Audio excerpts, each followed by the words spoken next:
함께 나눌 하나님의 말씀은 마태복음 12장 9절의 말씀부터 봉독하겠습니다. 마태복음 12장 9절입니다.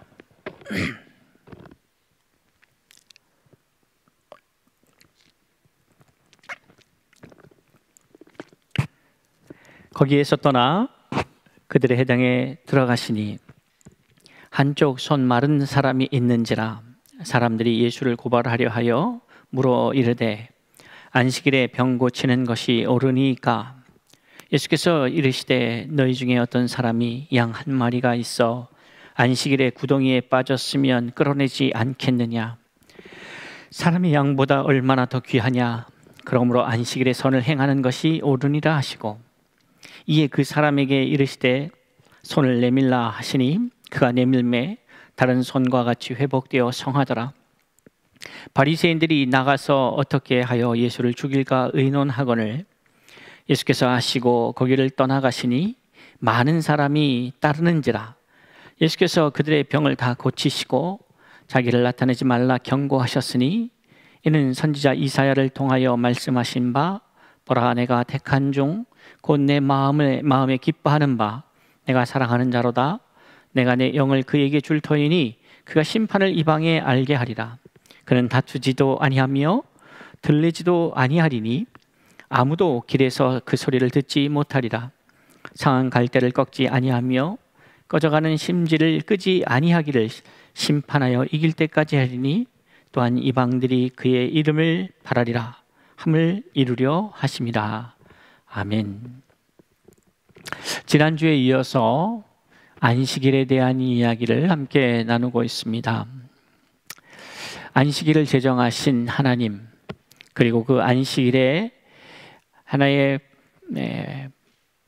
표대가 되었던 하나의 지침과 같이 되었던 사건들, 바로 하나님께서 6일간이라 창조 사역을 마치시고 7일째 되는 날 쉬셨더라, 안식하셨다라고 하는 말, 그것이 이제 하나님의 택한 백성들에게로 전해져 내려와서 율법으로 전달되어졌을 때에 출애굽기에 나오는 십계명을 통하여 안식일을 기억하여 거룩하게 지키라고 하시는 그 말씀, 그 이후에 이스라엘 백성들이, 유대인들이 유대교라고 하는 것들을 통해서 지켜왔던 그 율법의 하나, 안식일에 대한 문제, 이 문제가 이제 예수 그리스도를 공격하는 하나의 도구로 사용되어지고 있는 오늘의 사건을 보게 됩니다. 마태는 이 복음서를 기록하면서 분명한 의도를 갖고 있습니다. 하나님의 나라, 회개하라, 천국이 가까웠다. 하나님의 나라가 임할 것이다. 그러니까 너희들은 이제 더 이상 옛 구습을 버리고 새롭게 되어야 한다. 새로운 나라, 그 새로운 나라는 사탄이 다스리는 것이 아니고 이 세상의 방식이 아닌 하나님의 나라, 천국이 임하는데 그 천국이 임할 때에 거기에 합당한 백성이 되는 것이 어떠한 과정을 거쳐야 하는지, 어떠한 사람이 그 새로운 나라의 백성인지에 대한 이야기를 하고 있는 것이죠. 그러면서 예수 그리스도의 삶을 통하여 그 새로운 나라, 하나님의 나라, 천국에 합당한 백성의 모습이 어떠한지를 예수 그리스도의 삶을 통하여 우리에게 제시하고 있는 것입니다. 그 시작은 예수 그리스도께서 마태복음 3장에서 세례를 받으시면서 이렇게 하는 것이 덕을 세우는 것이다 라고 말씀하십니다. 그러니까 불필요한 것, 예수는 세례가 필요한 분이 아니심에도 불구하고 그렇게 하는 것이 하나님을 위하여 덕을 세우는 것이다 하신 것은 그 예수께서 밟으시는 그 과정이 결국에는 우리가 걸어가야 할 길임을 말씀하고 있는 것이죠. 그래서 세례를 받으셨을 때에 물과 성령으로 동시에 세례를 받으시는 장면이 기록되어 있습니다. 물로 세례를 받으실 때에 하늘에서 소리가 있어서 말씀하십니다. 이런 내 사랑하는 아들이고 내 기뻐하는 자라. 바로 하나님이 인정하시는 사람, 이제 옛사람, 육신에 속한 사람은 죽고 새로운 사람, 새로운 나라에 합당한 사람으로 태어납니다. 그런데 이것이 태어났다고 다 되는 것이 아니라 태어났으면 이제 태어난 그 존재가 새로운 존재로서의 역할과 기능 혹은 그 존재감을 이루어가기 위해서 걸어가야 할 과정이 있는 것이죠. 그 첫 번째가 바로 광야에서 40일의 기도 생활을 마치시고 시험을 받으셨다, 이렇게 기록하고 있습니다. 시험을 받고 인간이 태어나서 이제 겪게 되는 그러한, 예전 같았으면 그것이 시험거리가 아니라고 생각할 수 있습니다. 옛사람은 그것이 시험거리가 아닙니다. 왜 그러냐면 모두 그것을 선택하기 때문에 그렇습니다. 내게 능력이 있어서 돌덩이를 떡덩이로 만들 수 있다면 100이면 100, 육신에 속한 사람, 구원받지 못한 사람들은 다 그렇게 행합니다. 그런데 예수님은 그렇게 행하지 않으셨습니다. 예수님은 사람이 떡으로 사는 것이 아니다. 그러니까 과거에 본어게인 하지 않는, 중생하지 않은 상태의 사람들은 떡만 갖고 사는 사람들이었습니다. 그런데 새롭게 거듭난 사람은 이제 떡만 가지고는 안 되는 사람들입니다. 바로 우리 안에 신령한 몸이 살아났기 때문에 그렇습니다. 육신의 몸이 있은즉 신령한 몸이 있다라고 바울 사도가 고린도서에서 우리에게 증언하고 있습니다. 사랑하는 성도 여러분, 우리는 옛 모습을 버려야 합니다. 옛 모습을 가지고 있는 이상 더 이상 새로운 나라에 합당한 사람이 될 수가 없는 것이죠. 새로운 나라를 꿈꾸며 하나님의 나라를 꿈꾸며 하나님 나라의 백성으로서 그 나라에 가서 왕노릇하며 그 나라를 누리며 살고자 하는 것이 우리에게 있어서 매우 중요한 문제라면, 이제 우리는 그 나라를 누릴 수 있는 자로 새로워지지 않으면 우리는 그 나라에 합한 사람이 될 수가 없는 것이죠. 예수님께서 그런 과정을 마치시고 이제 하나하나 하나님의 사람들이 어떠한 삶의 방향성을 갖고 살아가야 되는가, 그 과정을 마치시고 예수님께서 던진 첫 일성이 회개하고 천국이 갖고 왔음을 기억하라. 회개해야 한다. 새로운 시대가 왔다. 그리고 이제 그런 것들, 그 새로운 시대에 새로운 나라에 합당한 백성으로서 어떻게 되어져 가야 하는지에 대해서를 이제 마태는 5장에서 산상수훈의 말씀으로 풀어가고 있는 것이죠. 하늘 백성의 삶의 모습입니다. 그리고 이제 그것이 지난 다음에, 그렇다면 이제 그 과정을 거쳐서 그런 사람들이 되었다면 이제 어떻게 살아갈 거냐?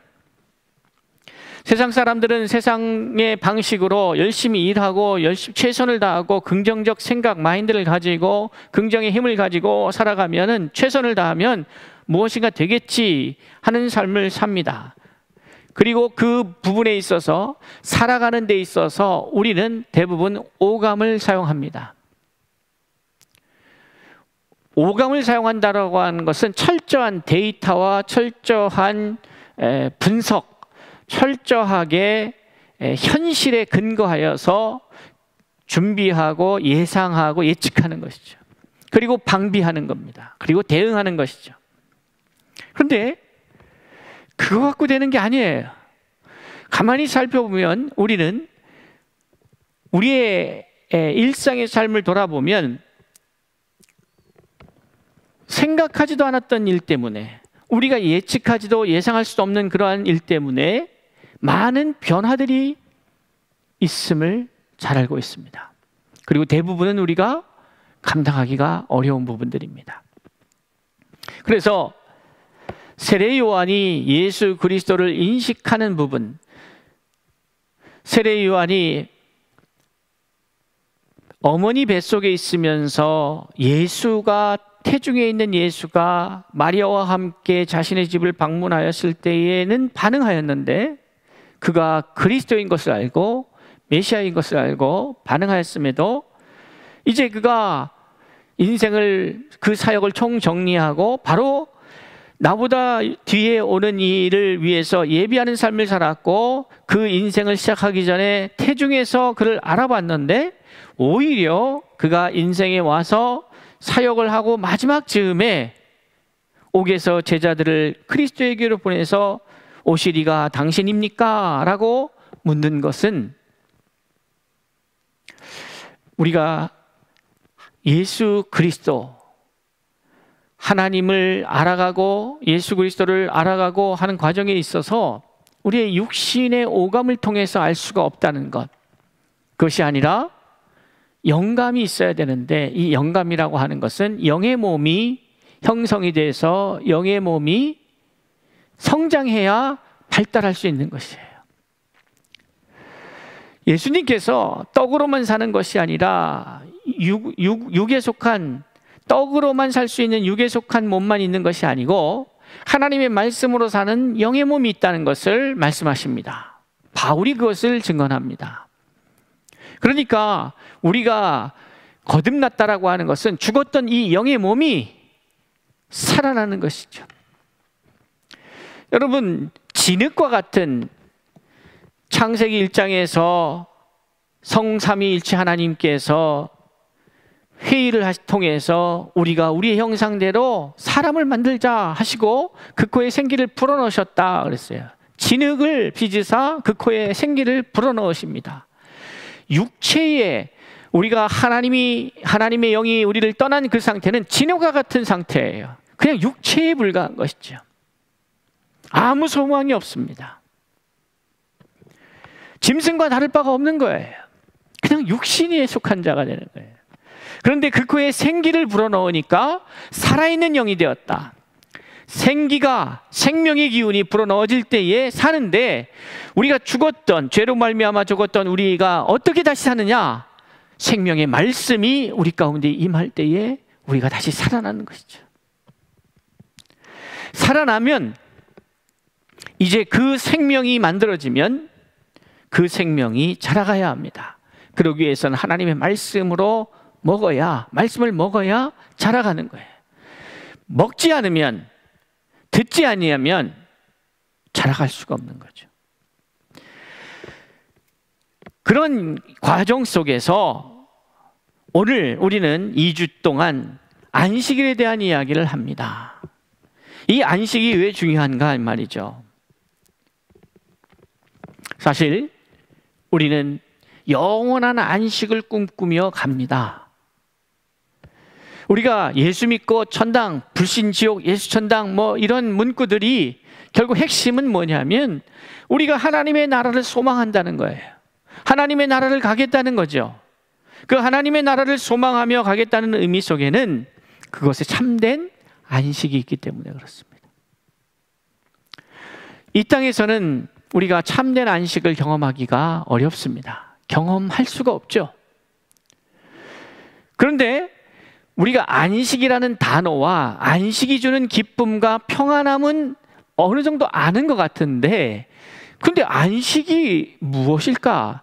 그 실제적 안식을 경험해 보지 못했기 때문에, 그리고 성경에서 말하는 참된 안식은 어떻게 주어지며 어떠한 상태를 말하는 것인가를 바로 깨닫지 않는 이상 우리는 세상에서 이야기하는 안식을 떠올리게 됩니다. 그 세상에서의 안식은 뭐예요? 육신의 안식이죠. 육신에 속한 자들이 속한 세상이기 때문에 세상이 말하는 것은 육신의 안식입니다. 그런데 여러분, 우리는 영적 존재예요.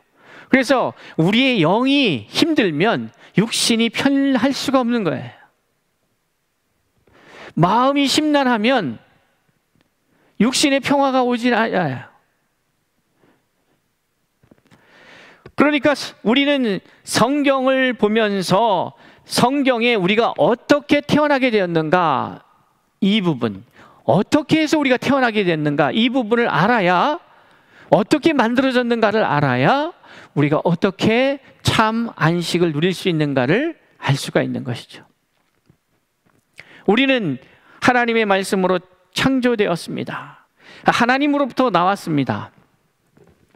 여러분, 인간이, 이 육신을 입고 있는 인간이 살아가면서 가장 평안한 시간은 어디에 있다고 여러분은 생각이 되십니까? 여러분의 인생 속에서 어느 때가 가장 평안하셨습니까? 제가 생각할 때는 모태에 있을 때 같아요. 거기 뭐 취업 걱정도 안 하고 무엇을 먹을까 무엇을 마실까 염려하지 않고 그냥 어머니의 모태 안에서 보호받고 있는, 그리고 그 위험도 없고 항상 안전하게 보호받고 있는 그 상태가 아닌가 싶어요. 그리고 이제 그것을 벗어나서 세상에 나와서 사람이 가장 평안함을 느꼈을 때가 언제일까를 보면 태어나서 어머니 품속에 있을 때가 아닐까 싶어요.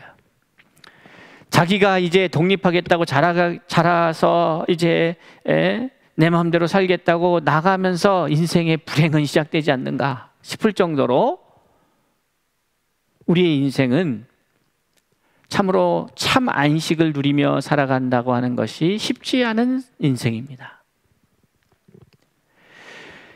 왜 어머니 품속에 있을 때에 우리가 평안함을 누릴 수 있을까? 그것은 우리가 그로부터 나왔기 때문에 그렇죠. 인생이 가장 평안함을 느낄 수 있는 상태는 바로 주님 품 안에 있을 때이죠. 그러니 천국, 영원한 생명, 안식, 이거 다 무엇입니까? 하나님과 영원히 함께하는 시간입니다. 하나님과 영원히 함께 할 수 있으려면 어떠해야 하는가의 문제를 우리가 계속해서 배워왔습니다.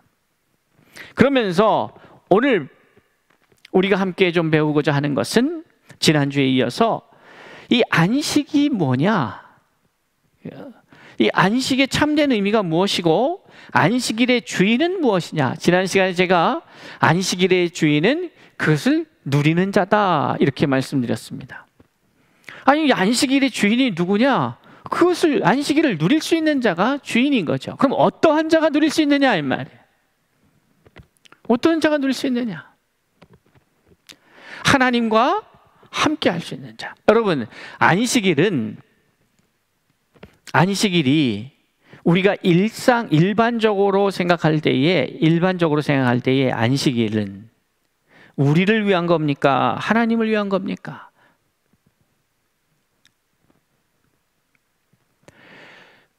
우리로 하여금 너희가 6일 동안은 열심히 일했으니 하루 안식하라 했을 때의 그 안식일이 도대체 누구를 위한 겁니까? 하나님은 안식이 필요하지 않는 분인데 결국 뭐예요?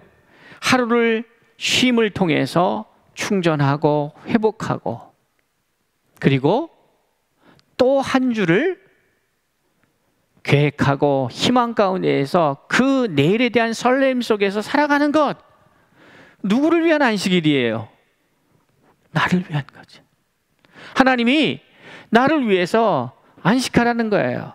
그런데 이제 이게 법으로 가고 종교적 색채를 띠면 어떤 식으로 가냐면 그 안식일을 지킴으로 하나님 앞에 실질적으로 아버지의 마음은 뭐냐면 자녀들이 회복하고 힘을 얻고 새 힘 얻어서 또 다른 시간들을, 또 다른 한 주를 승리하며 달려갈 수 있도록 온전히 회복되는 것을 원하시는 거죠. 그런데 오늘날 우리의 모습 속에 보면 어떤 문제가 있는가 하면 주님을 위해서 안식하는 것처럼 생각을 해요. 그러니까 교회에 나와서 죽도록 충성하는 거, 뭐 하나님을 위해서. 근데 이 날이 너무 피곤하니까 월요일에 가서 우리의 삶의 터전에 가서 또 조는 거예요. 피곤한 거예요. 피로가 안 풀려요. 자, 하나님은 주일에 당신의 사랑하는 자녀들이 와갖고 소위 말하는 자신을 위해서 막 열심히 일하고 피곤하고 이런 상태로 다시 또 한 주를 시작하는 것을 하나님이 막 기뻐하실까?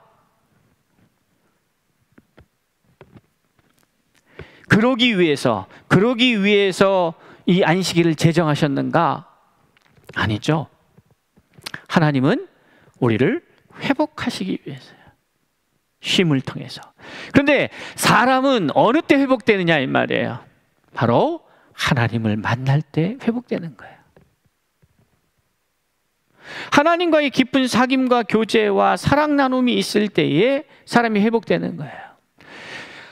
하나님은 우리를 그렇게 만드셨다 이 말이에요. 태초에 하나님이 천지를 창조하시고 우리를 만드실 때에 그렇게 만드는 거예요. 그러니까 우리가 사람이 회복되는 것은 육체는 쉼을 통해서 회복돼요. 근데 영은 어떻게 회복되는 거예요? 우리의 영은 사랑을 통해서 회복돼요. 누구와의 사랑? 하나님과의 사랑을 통해서. 하나님과의 교제를 통해서 회복이 되는 거예요.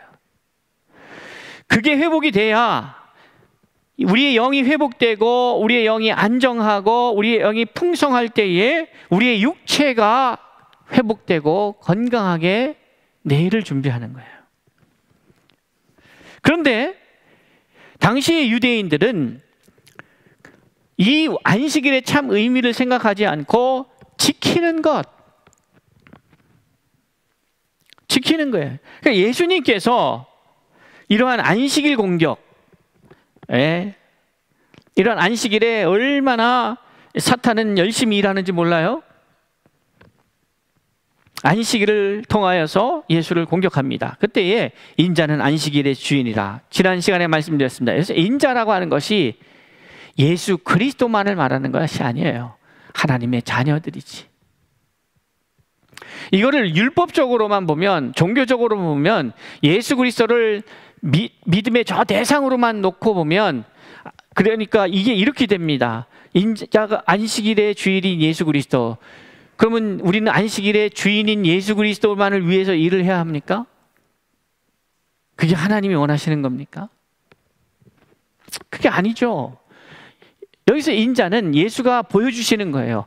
거듭난 하나님의 자녀들은 안식일의 주인이에요. 그러니까 그 안식일의 마음과 하나님과 교제하고 하나님과의 만남을 통해서 회복되고 우리의 영과 육이 회복되어서 때로 그 회복된 힘을 가지고 또 하루 주어진 하루하루의 시간들을 승리롭게 가야죠.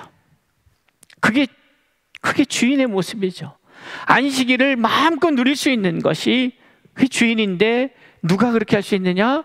하나님과의 함께함을 소망하고 그 하나님과 함께함으로 회복될 수 있는 사람들, 하나님의 자녀들이 그런 거예요. 그러니까 인간 사회도 마찬가지입니다. 저는 글쎄요, 한국의 문화 속에서 이런 것들이 다시 한번 회복됐으면 좋겠어요. 제가 주례를 할 때에도 그런 얘기를 합니다. 이 남편은 하늘이 되어야 하고 아내는 땅이어야 한다. 누구에게? 자녀들에게. 그래서 자녀들이 하늘을 보면서 꿈을 꿀 수 있어야 한다. 아비를 보면서 그 아버지를 통하여 내 인생의 꿈을 꿀 수 있어야 하고,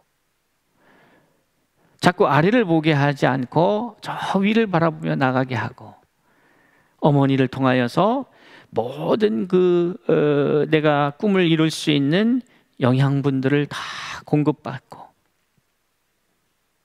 제가 주례 때 그런 얘기를 합니다.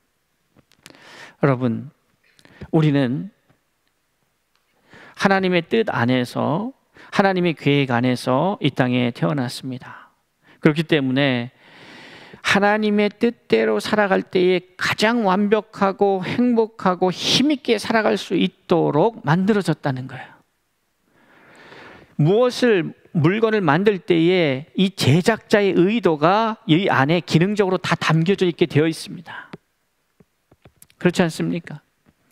배를 만들 때에는, 만드는 사람이 배를 만들 때에는 바다 위에서, 강 위에서, 물 위에서 잘 뜨도록, 그리고 어떠한 순간에 어떠한 기능이 나타나고 이 계획이 다 있고 그 계획한 대로 만들었다면 그 기능들이 그 안에 있는 거죠. 비행기도 그렇고 자동차도 그렇고. 하나님은 우리를 만드시고 첫 일성으로 생육하고 번성하여 충만하라고, 정복하고 다스리라고. 그리고 31장 창세기 1장 30절에 이 모든 것을 보시고 힘이 좋았다, 만족하신 거예요. 당신의 창조물들이 합력하여서 아름다운 조화로운 자연세계를 이루어가고 있는 이 상태를, 이 평화의 상태를 바라보시면서 희락을 느끼신 거죠. 기뻐하셨어요. 안식일은 하나님의 자녀들이 마음껏 그 시간들을 누릴 수 있어야 되는데, 오늘 똑같은 그 안식일에 대한 이야기를 가지고, 안식일에 일어난 사건이죠. 안식일에 일어난 사건을 통해서 두 번째 공격이 들어오는 거예요. 그런데 여기서 이 두 번째 회당 안에서 일어난 이 사건은, 앞에 나타난 사건은 이 예수 그리스도를 공격하려고 하는 사람들이 의도한 사건이 아닙니다. 근데 이 사건은 의도가 좀 보이는 사건이에요. 그러니까 10절에 보면 이 사건을, 이러한 내용들이 여기서 기록되었고 이러한 이야기가 나오게 된 그 이유가 나오죠. 한쪽 손 마른 사람이 있는지라 사람들이 예수를 고발하려 하여, 이렇게 말하고 있어요. 그러니까 이 이야기에 이렇게 전개된 이유가 이 사건을 통해서 예수를 고발하려는 그 의도 속에서 이 이야기가 시작됩니다. 안식일에 병 고치는 것이 옳으니까 라고 묻죠. 여기서 옳다라고 하는 말이 나와요. 옳습니까? 근데 이 옳다라고 하는 이 엑세스틴이라고 하는 이 단어는 본장의 2절에도 나옵니다. 2절에 보면 바리새인들이 보고 예수께 말하되 보시오, 당신의 제자들이 안식일에 하지 못할 일을 하나이다. 예수께서 이르시되 다윗이 자기와 함께 다윗이 자기와 함께 간 자들이 시장할 때에 할 일을 읽지 못하였느냐 하면서 쭉 얘기 나오죠. 바리새인들이 예수께서 말하되, 바리새인들이 그 이삭을 잘라 먹는 제자들이 그 상황을 보고 예수께 말하는 거예요. 당신의 제자들이 안식일에 하지 못할 일, 여기는 하지 못할 일 이렇게 기록되어 있죠. 근데 이게 다른 번역의 의미는 똑같은 단어예요. 엑세스틴이라고 하는 단어가 사용된 건데, 이게 옳은 일이냐 이렇게 묻고 있는 거예요. 그러니까 참 재밌죠. 옳은 일이냐, 옳은 일이냐, 이 질문을 던지니까 예수님께서는 거기에 대해서 이렇게 답변하십니다. 안식일에 선을 행하는 것이 옳다. 지금 이 사람들은 안식일에 왜 이 질문을 하냐면 당시의 유대인들은요, 생명이 위급한 사안이 아니면 다 그 다음날 치료를 합니다. 손이 마른 거는, 이거는 생명에 위협을 주는 상황은 아니죠. 손이 오그라들어 있는 이 상황. 그러니까 당연히 이 사건은 언제 치료를 해야 되냐면, 이 상황은 그 다음날, 안식일 다음날 해도 하나도 문제가 될 게 없는 거예요. 그런데 자, 이 관점이 얼마나 이게 참 그렇습니다. 이제 이걸 우리 입장에서, 그러니까 우리라고 하는 것은 환자가 아닌 사람 입장에서 보면은 그게 뭐 대수야, 다음에 하면 되지, 이렇게 되지만 이 사람 입장에서는 어때요? 이 손이 마른 사람 입장에서 보면 이게 얼마나 고통스럽습니까?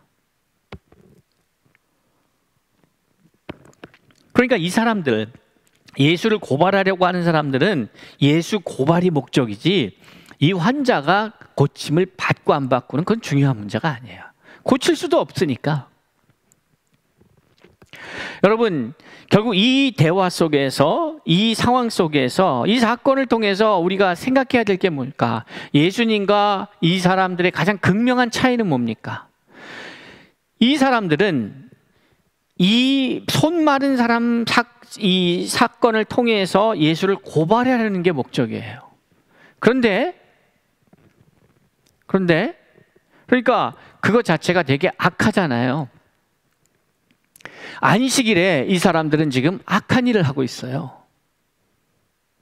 그리고 이 손 마른 사람이 손이 어떻게 되든, 이 사람이 고통이 어떻게 됐건, 이 사람이 아픔이 무엇인지, 이 영혼에 대한 관심은 요만큼도 없어요. 진짜 요만큼도 없어요. 그냥 그걸 통해서 예수를 고발하려는 게 목적이에요. 근데 예수님은 뭐라고 말씀하시냐면 안식일에 선을 행하는 것이 옳다라는 거예요. 그러면 이 예수님의 답변에 근거하자 보면 결국은 뭡니까? 이것을 고치는 것이 선한 일이라는 거죠. 그럼 근데 지금 이 사람들은 얘기는 뭐냐면 이거 그 다음날 고쳐도 되는 거 아니에요? 오늘 말고 그 다음날. 그러니까 이 사람들에게는 이 아픈 사람의 치료가 우선순위가 있는 게 아니고 율법을 지키는 데에 우선이 있는 거예요. 근데 예수님은 양의 비유를 들면서 야, 너희들 사람이 양보다 얼마나 귀하냐. 양이 구덩이에 빠졌을 때에 어떤 사람이 그 안식일에 그 구덩이에 빠진 양을 안 건지겠냐. 하물며 인간이 더 귀하지 않냐.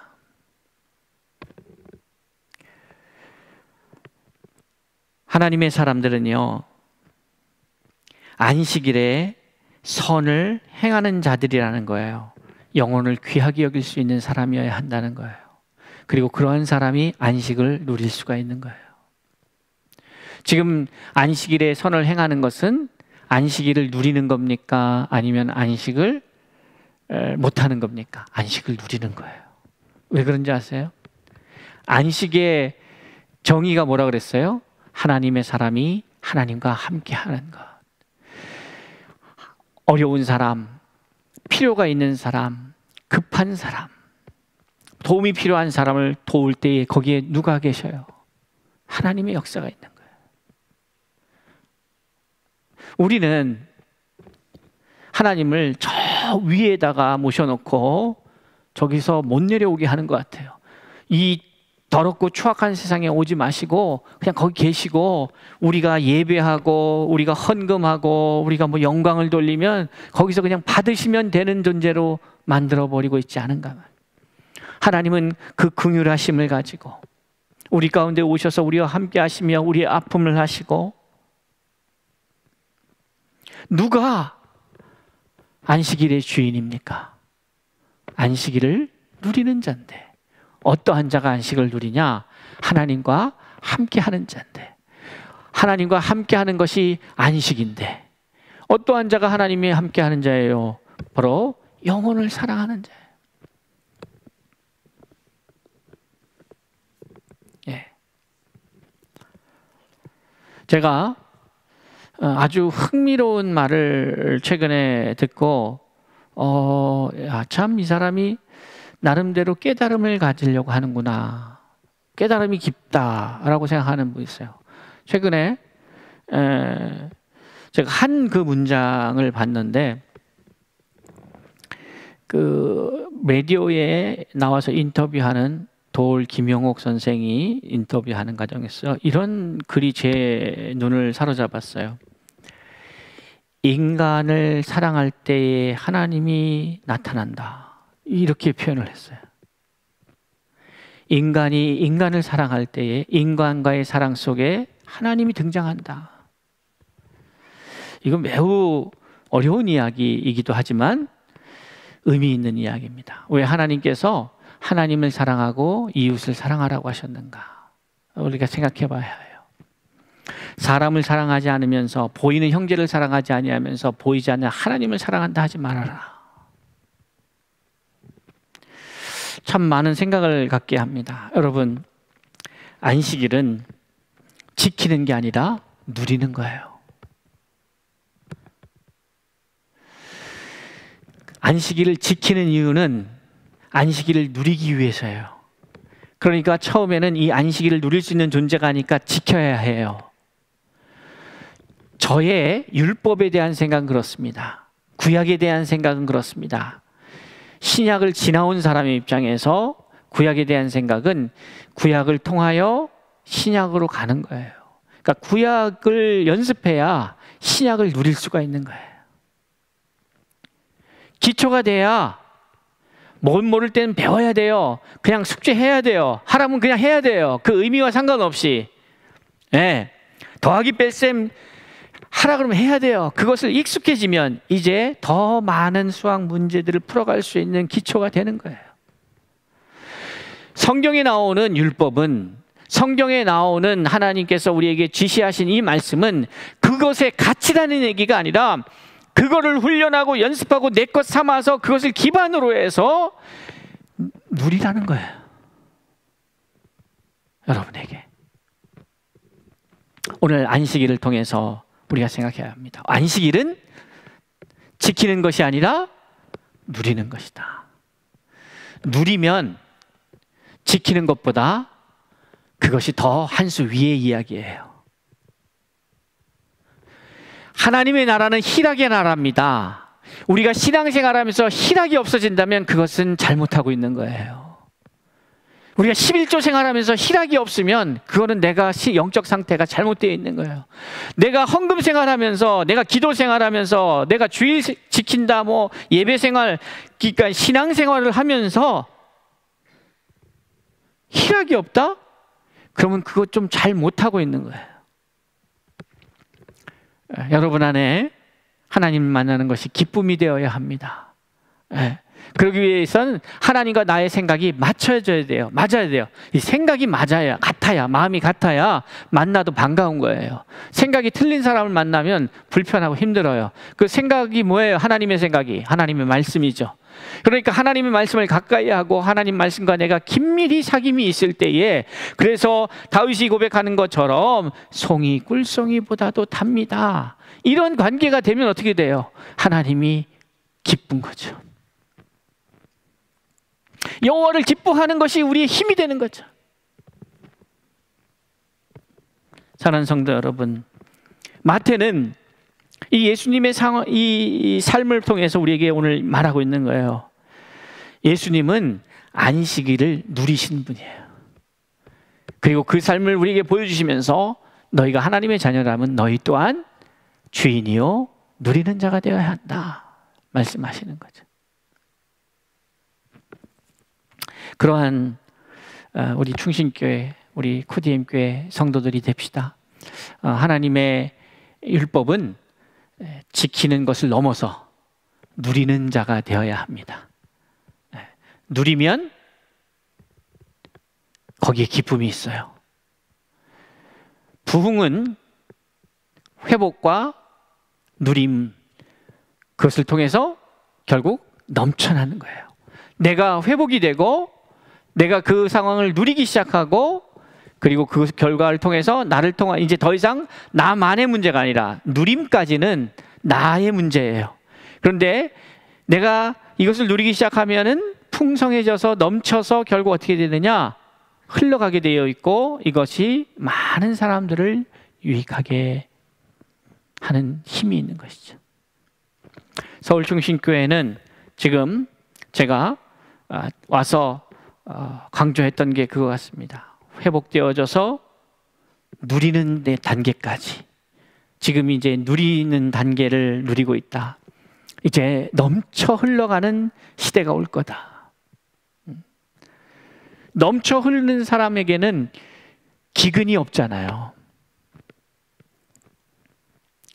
우리는 하나님 앞에 넘치는 축복을 받아야 되는 것이지, 나 혼자 먹고 살고 만족하는 그게 아니에요. 그건 하나님의 방식이 아니에요. 하나님은 항상 풍성하신 하나님이에요.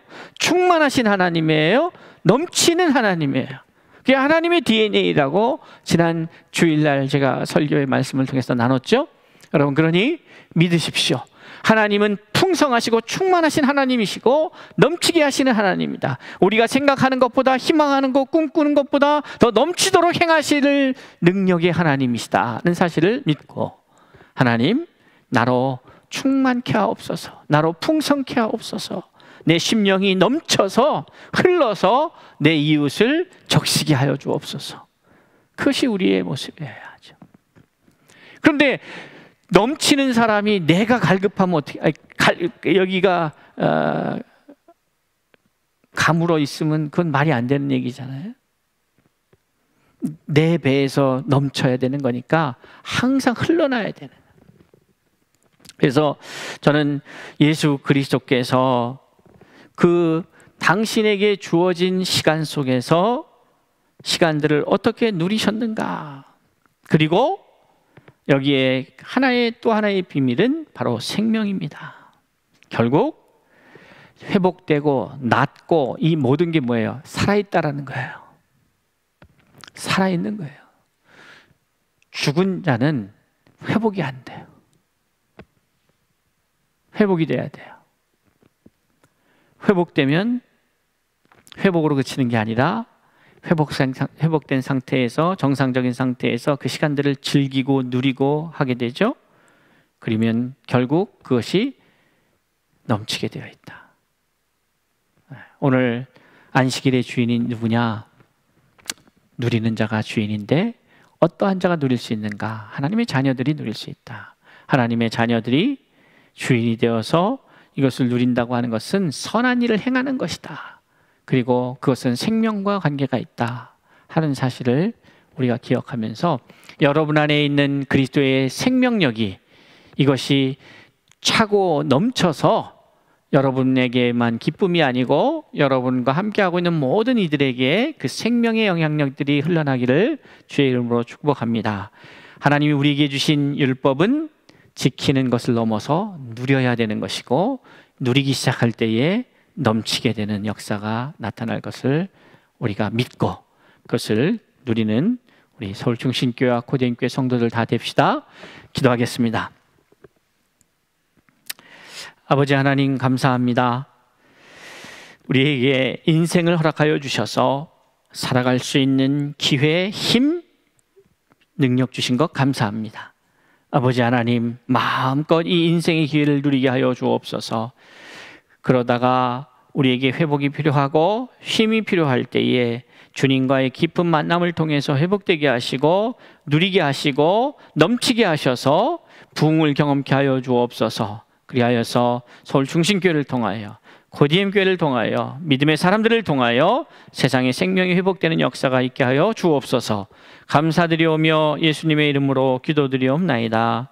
아멘.